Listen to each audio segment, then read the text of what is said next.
দিতে পারে, দেখেন চশমাটা নেন। হ্যাঁ, কামড় দিতে পারে, দেখেন আস্তে আস্তে বের করেন, আস্তে টান দেন, টান দেন, এক হাত দিয়ে টান দেন, এক হাত দিয়ে, হ্যাঁ এক হাত দিয়ে টান দেন।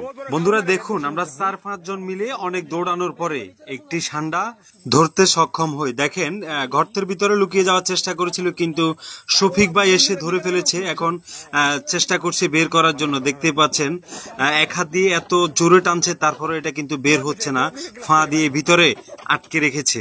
তো আপনারা দেখতে পাচ্ছেন ফাইনালি কিন্তু ষান্ডাটা বের হয়ে আসতেছে। দেখেন এটা এখানকার কোফিলরা আসলে এগুলো খায় এবং তারা এগুলোকে যথেষ্ট পছন্দ করে। দেখুন আমরা প্রায় 4-5 জন মানুষ দৌড়াতে দৌড়াতে অতিষ্ঠ হয়ে গেছি, অবশেষে দৌড়তে সক্ষম হই। দেখেন এটাকে আমাদের বাংলাদেশে আসলে গুইসাপের সাথে তুলনা করা হয়, কিন্তু এটা মূলত গুইসাপ না, এটা গুইসাপেরই একটা প্রজাতি, কিন্তু এর কালারটা কিন্তু ভিন্ন। দেখেন কত বড় এটা আসলে।